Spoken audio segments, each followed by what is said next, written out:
Hola mis amados, sean muy bienvenidos nuevamente a una nueva presentación de nuestro ministerio El Mensajero del Desierto. Una vez más, para la gloria de Dios, me presento su servidor Santiago Martín Sosa, haciendo una continuación de nuestra serie anterior titulada Lecciones de Fe. En este caso vamos a ver cómo podemos caminar como caminó Enoc. Y para comenzar con nuestro pequeño estudio, les invito a que tengamos una palabra de oración.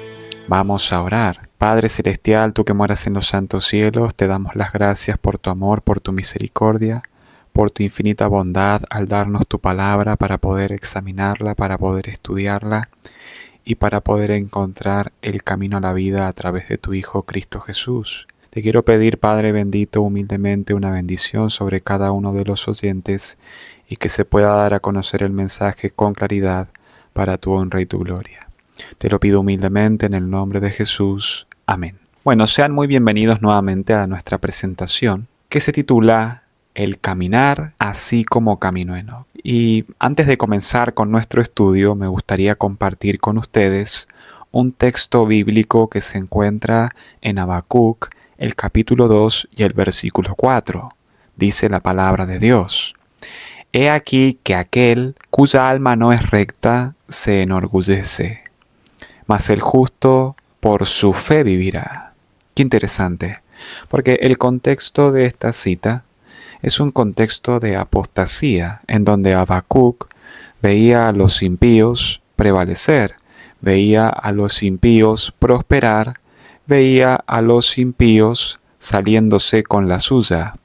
Pero el Señor, en su misericordia, respondiendo a los reproches de un pobre pecador, así como lo era el profeta Habacuc y así como lo soy yo, se dignó a dar la fórmula mediante la cual el hombre va a volver a alcanzar el cielo perdido, la fe. Por eso aquí nos dice: He aquí que aquel cuya alma no es recta se enorgullece, mas el justo por su fe vivirá. Y este es un punto clave que quiero resaltar en esta hora, porque nosotros podemos ver cómo los impíos prosperan, cómo los impíos se salen con la suya una y otra vez, pasando por alto los decálogos de Dios, los 10 mandamientos de Dios. Y nosotros podemos estar en una situación crítica, en una situación complicada, en donde las cosas no nos salen y eso tiende a desanimarnos. Por eso este texto es fundamental para que nosotros podamos tener en mente la justicia de Dios y de que la paga del pecado es la muerte. Hablando del profeta Enoc, la Biblia nos habla en 4 ocasiones, las que me vienen a la mente en esta hora. Me gustaría comenzar este pequeño estudio con Hebreos, el capítulo 11, desde el versículo 5 al 6. Voy a leer, dice: Por la fe Enoc fue traspuesto para no ver muerte, y no fue hallado. ¿Por qué? Porque lo traspuso Dios, y antes de que fuese traspuesto, tuvo testimonio de haber agradado a Dios. Pero sin fe es imposible agradar a Dios, porque es necesario que el que se acerca a Dios crea que le hay y que es galardonador de los que le buscan. Muy interesantes estos textos. Me he tomado el trabajo de buscar ciertas palabras que componen estos textos en su aplicación original. Vamos a volver a releer estos pasajes. Versículo 5 dice: Por la fe Enoc fue traspuesto. La palabra traspuesto es la palabra metatitemi, que significa trasladar, transferir o cambiar de lugar. ¿Y por qué fue traspuesto Enoc? ¿O para qué fue traspuesto Enoc? Para no ver muerte. Y no fue hallado. ¿Por qué? Porque lo traspuso Dios. Muy interesante este texto, porque aquí nos dice de que Enoc fue traspuesto para no ver muerte, y el que lo traspuso fue nada más y nada menos que Dios. Y nosotros encontramos en Primera de Juan, capítulo 3, versículo 4, definiendo lo que es el pecado, la transgresión de la ley de Dios. Y en Romanos, el capítulo 6 y el versículo 23, el apóstol Pablo nos dice de que la paga del pecado es la muerte. Estos son puntos muy interesantes, porque si nosotros seguimos leyendo el versículo 5, la palabra de Dios nos dice: Y antes que fuese traspuesto, tuvo testimonio. La palabra testimonio es la palabra emartirete, que significa fue atestiguado, se dio testimonio de o recibió aprobación ¿de qué? de haber agradado a Dios. Y es interesante que la palabra nos indica de que Enoc caminó 300 años con Dios y que luego de haber caminado esos 300 años fue traspuesto al cielo. Eso significa que durante esos 300 años Enoc fue atestiguado y dio testimonio de haber agradado a Dios. Recibió aprobación de parte de Dios. ¿Por qué? Porque caminó conforme a sus mandamientos. Interesante. El versículo 6 nos sigue diciendo la Escritura: pero sin fe es imposible agradar a Dios, porque es necesario que el que se acerca a Dios crea que le hay, y que es, ¿qué cosa? Galardonador. La palabra galardonador es la palabra mistapodotes, que en este vocablo compuesto significa quien paga un salario, un recompensador, o quien da una remuneración a quienes lo buscan con fe. Qué interesante. Voy a volver a leer, dice: porque es necesario que el que se acerca a Dios crea que le hay, y que es galardonador de los que le buscan. Muy interesantes estos textos.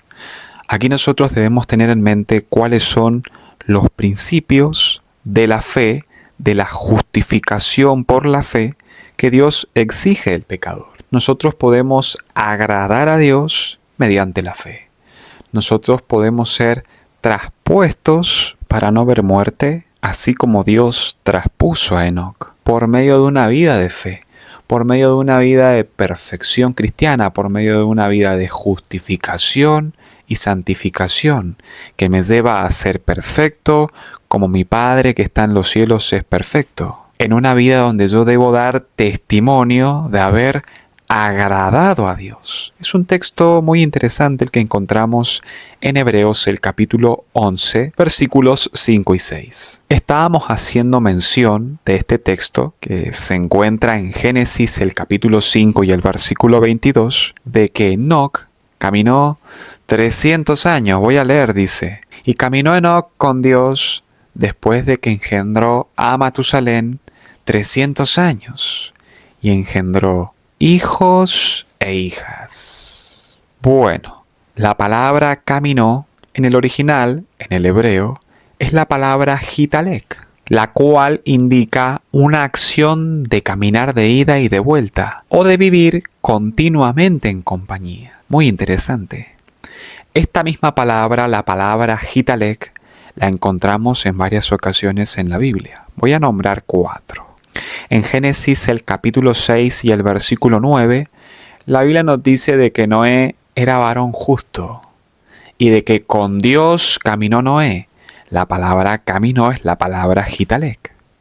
Otro ejemplo, Génesis, el capítulo 17 y el versículo 1. Dios le dijo a su siervo Abraham: anda delante de mí y sé perfecto. Hitalek, delante de mí y sé perfecto. Camina conmigo en perfección, camina conmigo en integridad. Tenemos otro texto en Génesis, el capítulo 24 y el versículo 40. Abraham diciéndole a su siervo Eliezer: Jehová enviará su ángel contigo y prosperará tu camino. Hitalek. Jehová caminará contigo, Jehová estará de continuo contigo, Jehová te bendecirá en tu caminar hacia tu destino. Y el otro texto en Miqueas, el capítulo 6 y el versículo 8. ¿Qué pide Jehová de ti? Solamente hacer justicia y amar misericordia y caminar humildemente con tu Dios. Y hitalek, humildemente con tu Dios. Muy interesantes estos textos. Ahora, para continuar con nuestros estudios, me gustaría compartir algunas citas que se encuentran en el libro Patriarcas y Profetas, en el capítulo 6, titulado Set y Enoc. Voy a leer desde la página 71. Noten lo que nos dice la sierva del Señor. Las Escrituras dicen que Enoc tuvo un hijo a los 65 años. Después anduvo con Dios durante 300 años. En la primera parte de su vida, Enoc había amado y temido a Dios, guardando todos sus mandamientos. Pertenecía al santo linaje, a los depositarios de la verdadera fe, a los primogénitos de la simiente prometida. De labios de Adán había aprendido la triste historia de la caída y las gozosas nuevas de la gracia de Dios, contenidas en la promesa, y confiaba en el Redentor que vendría. Pero después del nacimiento de su primer hijo, Enoc alcanzó una experiencia más elevada, fue atraído a más íntima relación con Dios, comprendió más cabalmente sus propias obligaciones y responsabilidades como hijo de Dios. Esta cita nos dice muchas cosas. Quiero resaltar algunos puntos como tal. Aquí nos dice que en la primera parte de su vida, Enoc había amado y temido a Dios y guardado sus mandamientos, estaba en integridad, y que el evangelio que Enoc vivía lo había escuchado de labios de Adán. Él había aprendido la triste historia de la caída, había entendido cuál era la causa, había entendido la problemática del pecado, él había entendido que tenía una naturaleza caída y que Dios ofrecía el poder necesario para subyugar esa naturaleza carnal. Aquí nos dice de que recibió las gozosas nuevas de la gracia de Dios contenidas en la promesa. Esa promesa se acepta por la fe. ¿Y qué más hacía Enoc? Confiaba en el Redentor que vendría. Él había recibido la justicia de ese Redentor que viene por la fe. Interesante. Pero hay un punto también que vale la pena recalcar en la penúltima línea. Pero después del nacimiento de su primer hijo, Enoc alcanzó una experiencia más elevada. Fue atraído a más íntima relación con Dios. Comprendió más cabalmente sus propias obligaciones y responsabilidades como hijo de Dios. Al ver a su hijo, entendió más a profundidad el sacrificio y la abnegación que el Padre de las Luces hizo por usted y por mí, para que nosotros podamos ser libres de la esclavitud del pecado. ¡Qué maravilloso amor! Voy a seguir leyendo en el párrafo 3. Dice: cuando conoció el amor de su hijo hacia él y la sencilla confianza del niño en su protección, cuando sintió la profunda y anhelante ternura de su corazón hacia su primogénito, aprendió la preciosa lección del maravilloso amor de Dios hacia el hombre, manifestado en la dádiva de su Hijo, y la confianza que los hijos de Dios podían tener en el Padre Celestial. El infinito e inescrutable amor de Dios, manifestado mediante Cristo, se convirtió en el tema de su meditación de día y de noche, y con todo el fervor de su alma trató de manifestar este amor a la gente entre la cual vivía. ¡Qué tremendo! Porque lo que Enoc puso en práctica al meditar de día y de noche en la ley es justamente lo que nosotros debemos hacer en el tiempo presente. Fue lo que el Señor le mandó a Josué, donde Josué lo registra en el capítulo 1, en el versículo 8. Y lo que la hermana Huay nos dice en Testimonios para la Iglesia, el tomo 4, la página 367. Vamos a leer, dice: sería bueno que dedicásemos 1 hora de meditación cada día para repasar la vida de Cristo, desde el pesebre hasta el Calvario. Debemos considerarla punto por punto y dejar que la imaginación capte vívidamente cada escena, especialmente las finales de su vida terrenal. Esto es una severa reprensión primeramente para mí, porque de pronto durante el día no me tomo el tiempo necesario para poder meditar y profundizar en la maravillosa vida de nuestro Señor Jesucristo, de tal manera que pueda ser transformado mediante la contemplación en el modelo perfecto, en la imagen del Padre, en su sustancia, en su esencia, para ser perfecto como mi Padre que está en los cielos es perfecto. Y los exhorto, mis amados hermanos, a que ustedes puedan poner en práctica este maravilloso ejercicio que el Espíritu de Profecía nos recomienda hacer.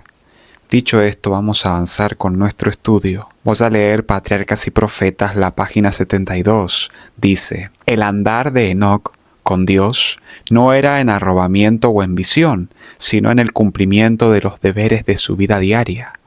No se aisló de la gente, convirtiéndose en ermitaño, pues tenía una obra que hacer para Dios en el mundo, en el seno de la familia y en sus relaciones con los hombres, ora como esposo o padre, ora como amigo o ciudadano. Fue firme y constante siervo de Dios.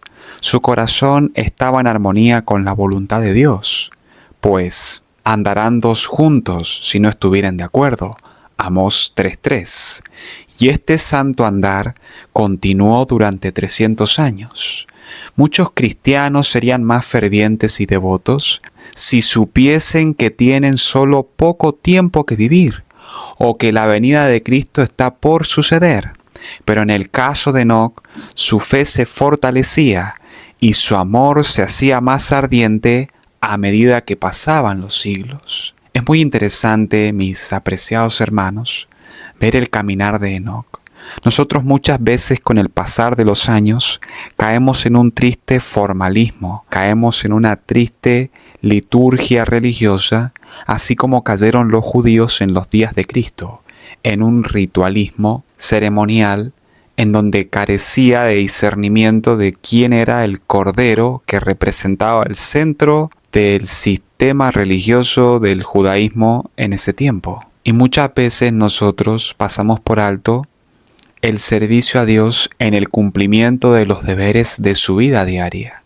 Tenemos el concepto de que debemos irnos al campo para formar un carácter como el de Cristo, aislándonos de nuestros semejantes y estando una semana, 2 semanas, 3 semanas, un mes, aislados de todo tipo de influencia mundanal, con el concepto de prepararnos para la segunda venida de Cristo, cuando no funciona de esa manera. Ahora nosotros vemos a Enoc como un hombre íntegro en todos los aspectos de la vida, en el seno de su familia, en sus relaciones sociales con sus semejantes, con el prójimo, como esposo, como padre, como un amigo, sirviendo a sus amigos de todo corazón, de manera desinteresada, como ciudadano, etc. En todos esos aspectos fue un siervo de Dios. Voy a seguir leyendo. Enoc poseía una mente poderosa, bien cultivada y profundos conocimientos. Dios le había honrado con revelaciones especiales. Sin embargo, por el hecho de que estaba en continua comunión con el cielo y reconocía constantemente la grandeza y perfección divinas, fue uno de los hombres más humildes. Cuanto más íntima era su unión con Dios, tanto más profundo era el sentido de su propia debilidad e imperfección. El alto habita con el humilde. Es un principio fundamental. Todos los siervos de Dios, a través de todos los tiempos, fueron humildes, fueron los hombres más humildes que este mundo conoció. Y aquí la inspiración nos dice, aquí donde tenemos subrayado en rojo, cuanto más íntima era su unión con Dios, tanto más profundo era el sentido de su propia debilidad e imperfección. Qué interesante, porque nosotros tenemos el concepto de la santidad, de que ya lo hemos logrado, cuando no funciona de esa manera. Cuando más cerca estamos de Cristo, más vamos a discernir nuestra debilidad e imperfección, más vamos a discernir nuestra flaqueza, nuestra deformidad de carácter, nuestra pecaminosidad. Y ese es uno de los indicios claros de que estamos verdaderamente convertidos al Evangelio, de que el Espíritu Santo está convenciendo de pecado, de justicia y de juicio.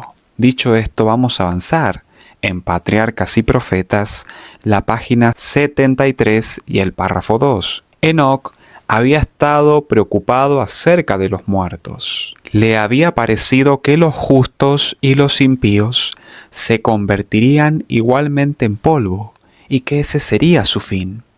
No podía concebir que los justos vivieran más allá de la tumba.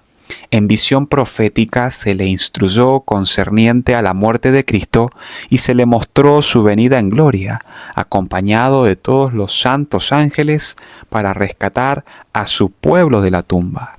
También vio la corrupción que habría en el mundo cuando Cristo viniera por segunda vez, y habría una generación presumida, jactanciosa y empecinada, que negaría al único Dios y al Señor Jesucristo, pisoteando la ley y despreciando la redención.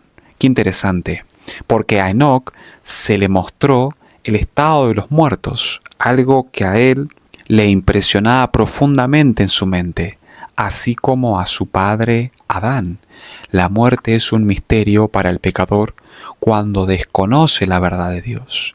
En este caso, Enoc no conoció la muerte, pero él estaba en un proceso de santificación en donde de manera natural veía la muerte como un hecho.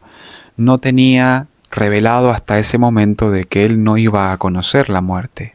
Eso es algo muy interesante. Y aquí Enoc vio en visión la generación presumida, jactanciosa y empecinada del tiempo presente. Esos son los beneficios de servir a Dios. Esos son los beneficios de seguir a Dios. Muy interesante. Ahora, para continuar con nuestros estudios, vamos a buscar en la carta del apóstol Judas y vamos a leer el versículo 3 y el versículo 4. Dice: Amados, por la gran solicitud que tenía de escribiros tocante a la común salvación, me ha sido necesario escribiros, exhortándoos a que contendáis ardientemente por la fe que ha sido una vez dada a los santos. Porque ciertos hombres han entrado encubiertamente, los cuales desde antes fueron ordenados para esta condenación, hombres impíos, que cambian la gracia de nuestro Dios en libertinaje, negando al único Señor Dios y a nuestro Señor Jesucristo. Aquí el apóstol Judas nos muestra la problemática que se estaba adentrando en la iglesia cristiana en sus días. Se estaba introduciendo cierta filosofía liberal, echando por tierra la santa ley de Dios de manera muy sutil. Esta es una profecía que apunta al desarrollo del misterio de iniquidad, al hombre de pecado, al hijo de perdición, una profecía que se complementa con 2 de Tesalonicenses, el capítulo 2, dando a conocer los principios del sistema católico romano. En el versículo 5 de esta carta encontramos la experiencia de los israelitas apóstatas que fueron desechados nada más y nada menos que en el desierto.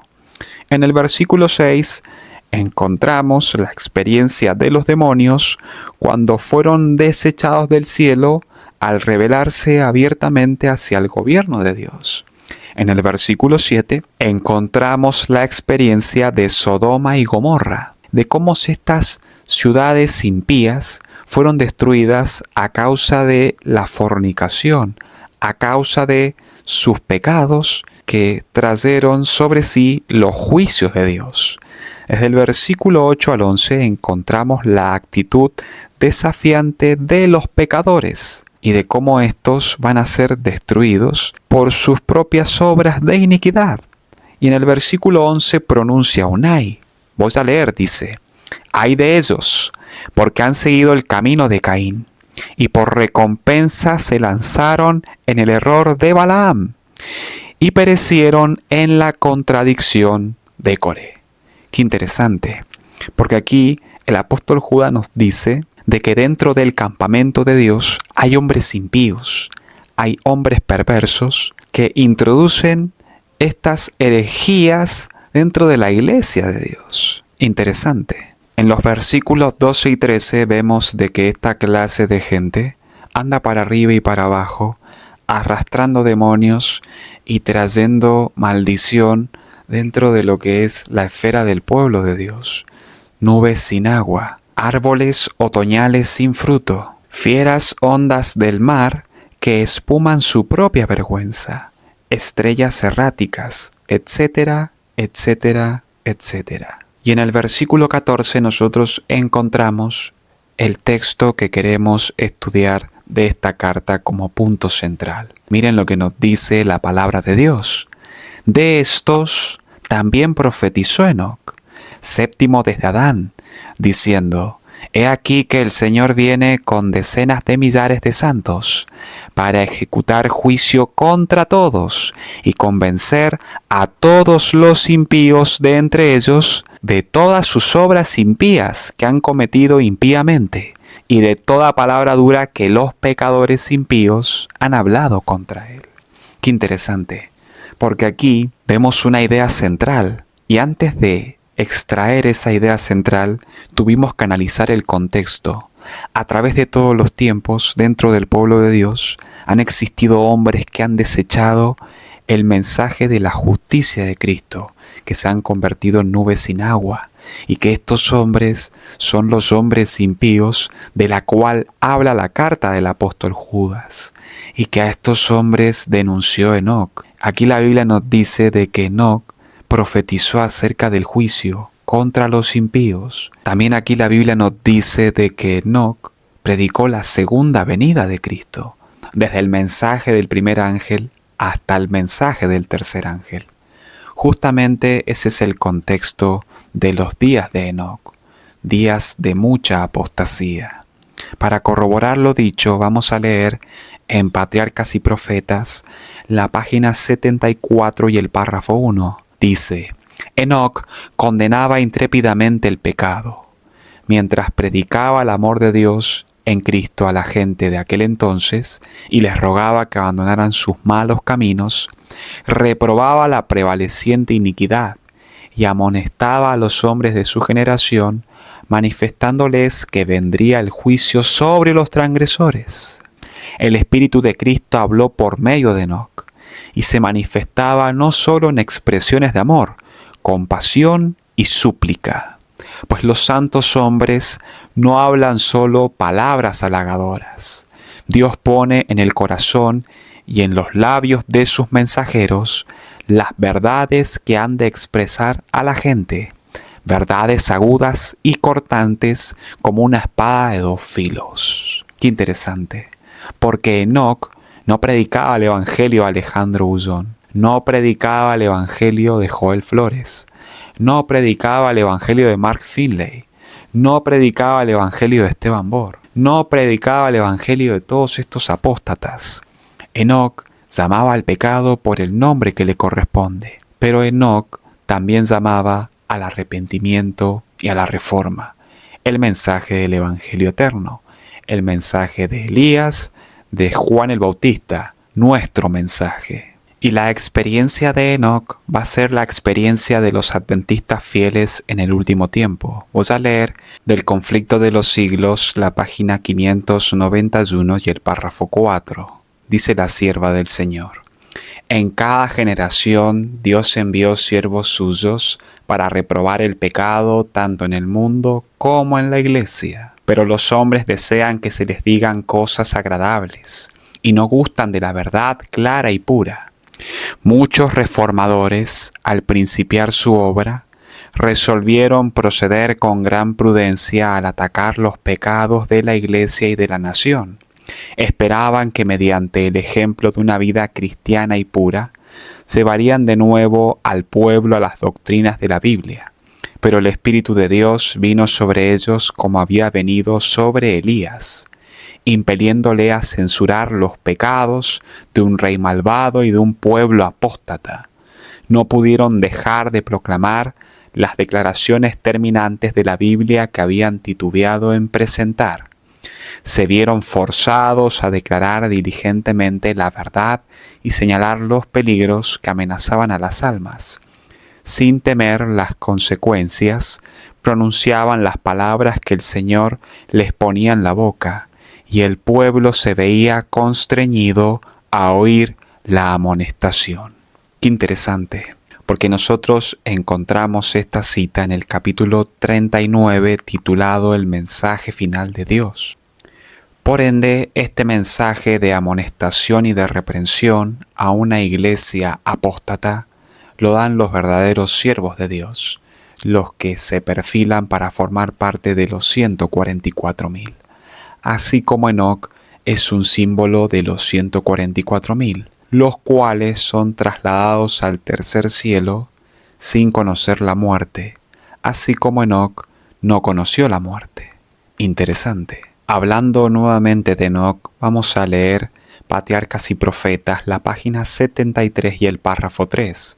Dice la sierva del Señor: Enoc se convirtió en el predicador de la justicia e hizo saber al pueblo lo que Dios le había revelado. Los que temían al Señor buscaban a este hombre santo para compartir su instrucción y sus oraciones. También trabajó públicamente dando los mensajes de Dios a todos los que querían oír las palabras de advertencia. Su obra no se limitaba a los descendientes de Set. En la tierra a donde Caín había tratado de huir de la divina presencia, el profeta de Dios dio a conocer las maravillosas escenas que había presenciado en visión. He aquí, dijo, el Señor es venido con sus santos millares, a hacer juicio contra todos y a convencer a todos los impíos de entre ellos, tocante a todas sus obras de impiedad que han hecho impíamente. Y cita Judas 14 y 15. Qué interesante, porque Enoc, al igual que Noé, al igual que Abraham, al igual que José, al igual que Moisés, y al igual que todos los siervos de Dios a través de todos los tiempos, predicaron el mensaje de la justicia de Cristo. Nuestro mensaje, el mensaje del tercer ángel, el mensaje del fuerte pregón, el corazón del fuerte pregón, el corazón del triple mensaje combinado Apocalipsis 18, el corazón del mensaje de Daniel 11, versículo 44, nuestro mensaje. Y por ende Enoc es un fidedigno prototipo de los 144.000. Es una de las alturas a las cuales los adventistas del séptimo día deben llegar si quieren formar parte de la familia celestial. Dicho esto, tengamos una palabra de oración para terminar con nuestro estudio. Vamos a orar. Padre celestial, tú que moras en los santos cielos, te damos las gracias porque tú nos das vislumbres de tu justicia a través de los ejemplos de tus siervos durante todos los tiempos.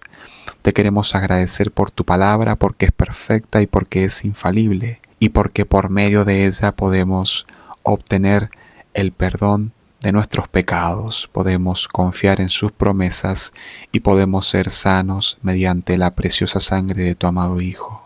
Gracias, Señor, por tu verdad. Te lo agradezco nuevamente y te pido por cada uno de los oyentes de esta presentación que puedan ser bendecidos y que puedan ser tamizados y escuadrados en la plataforma de la verdad.